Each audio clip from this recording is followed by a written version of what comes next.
we are here with our best player of the game, the Kraken, Junmar Fajardo with 37 points and 13 rebounds. Junmar, grabe yung mga challenges na na-overcome nyo ngayon. Sa second half, biglang umarangkada tong Alaska. They were able to get a big lead. Tapos, wala pa kayong import. Paano nyo ginawa? Una-una, napapasalamat kami agad sa magandang game na binigay niya sa atin.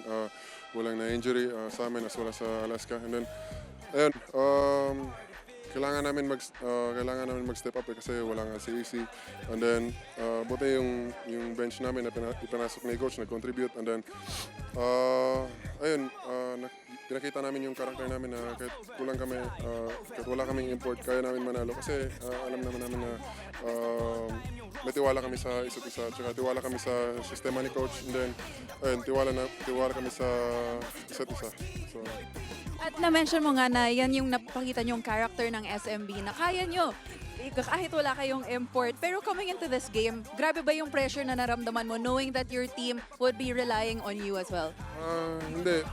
Kasi kampante ako kasi tiwala ako sa team ko. Tiwala ako sa mga teammates ko. And then, ayun, tiwala din sila sa akin. So, ayun, yun yung pinakita namin. Nakita naman rin naming lahat ang tiwala na naipakita nyo sa isa't isa. Junmar, meron ka bang gustong batiin?